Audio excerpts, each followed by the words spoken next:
자, 색으로 구별되는 물체의 온도가 천문학자들에게 유용하다라는 겁니다. 자, 한 가지 방법이죠. 이 온도를 측정하는 것에, 자, 이것은 발생합니다. 자, 만약에 뭐 할 때입니까?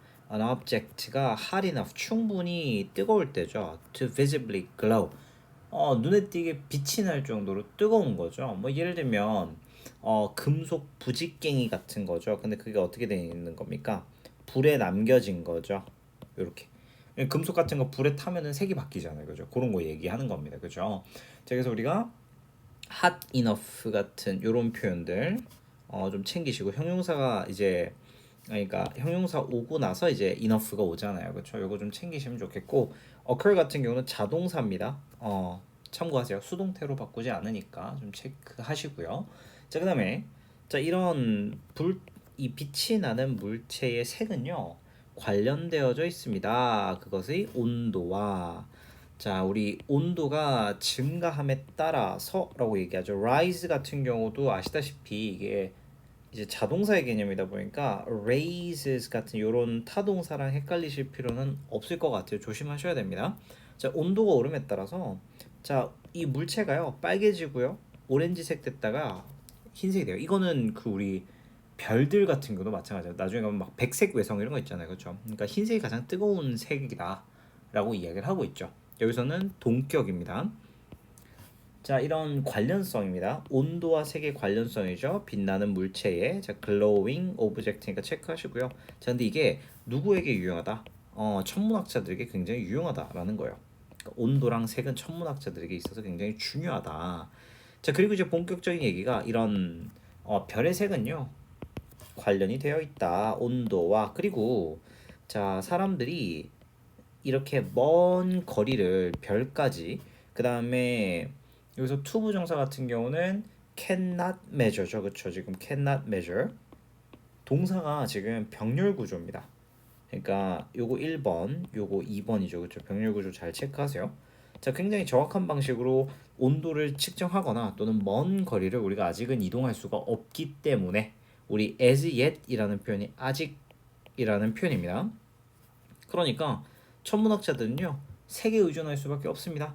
그래서 우리 rely on 대신에 쓸 수 있는 게 count on 같은 이런 표현이죠. 자, 이런 온도는요 is of the surface of the color 이런 표면, 별 표면의 온도이고요. 여기서 is는요 사실 뒤에 that of의 that이 생략이 된 겁니다. 요렇게.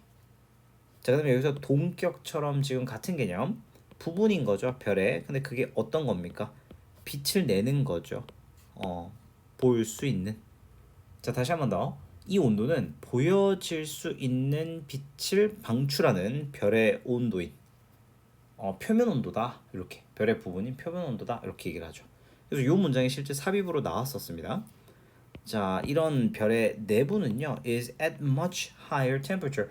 훨씬 더 온도가 높고요. though 뭐함에도 불구하고 그게 숨겨져 있음에도 불구하고 우리가 내부는 못 보잖아요. 하지만 온도가 당연히 더 높겠죠. 하지만 but 자, 정보는 정보인데 어떤 정보입니까? 이렇게 획득되어진 정보, 얻어진 정보죠. 이런 색으로부터는 여전히 유용하다. 이렇게 이야기를 하고 있습니다. 그러니까 색깔로 구별되는 물체의 온도는 천문학자들에게 있어서 굉장히 중요하다. 왜냐? 우리가 갈 수 없고 측정을 할 수가 없기 때문이죠. 여기서 키워드는 당연히 more precise way. 요 4번 문장에 있는 요 precise라는 형용사니까 체크하시고요.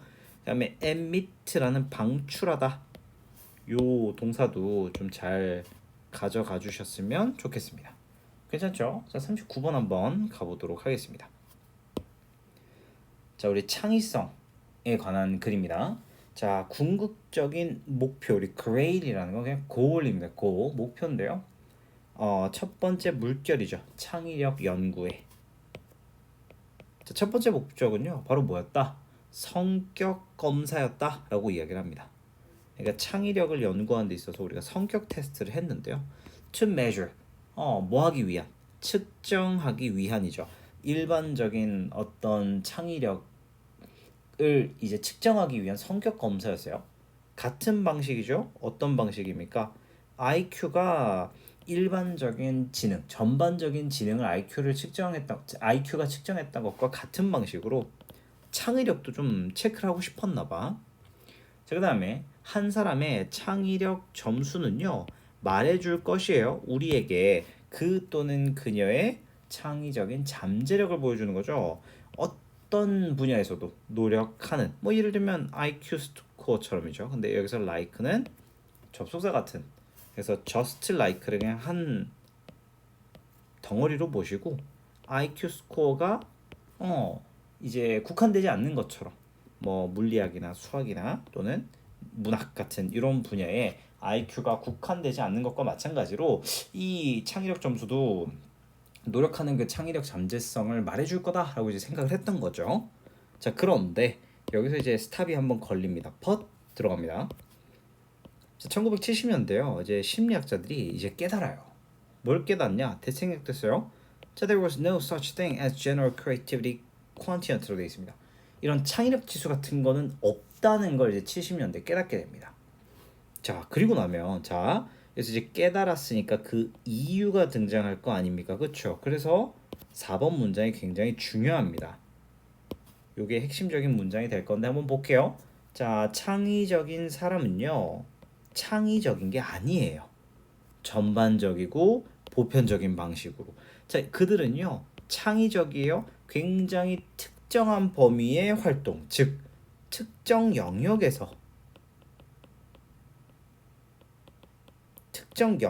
창의적이었던 거예요. 그러니까 지금 잘 보셔야 되는 게 IQ는 제너럴, 전반적이어서 지능은 근데 창의력은 어떻습니까? 굉장히 particular, 특정 영역에만 사람들이 창의력인 이 능력을 발휘할 수 있었다는 거죠.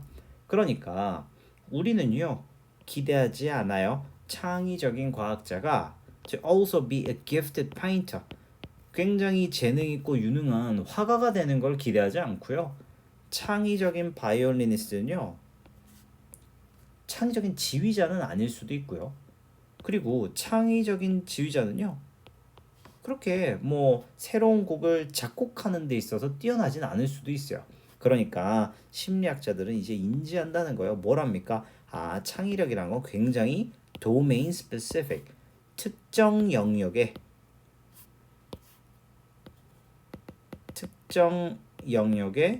굉장히 어떻다? 한정적이구나 라는 걸 깨달았다는 거예요. 그러니까 creativity는 이건 주제를 잘 정리하셔야 돼요. universal, 굉장히 보편적이고 이런 개념이 아니고요. 굉장히 어떻다? limited, 제한적이다 라고 이야기를 하는 글입니다. 그렇기 때문에 얘는 아무래도 주제, 그 다음에 뭐 글의 순서 뭐 이 정도로 볼 수가 있겠죠. 2번, 3번, 4번, 5번, 6번, 7번 이런 식으로 묶어서 문장을 내기가 굉장히 좋을 겁니다. 그러면 어법으로 하나만 더 말씀을 드리면요. 1번 문장에 in the same way that 있잖아요. 그렇죠? 우리 that 말고 쓸 수 있는 것도 뭐 있었죠? in which입니다. 기억 잘 하셔야 돼요. 여기서 how 쓰면 안 됩니다. 알겠죠? 그래서 요것만 좀 주의해 주시면 좋겠습니다.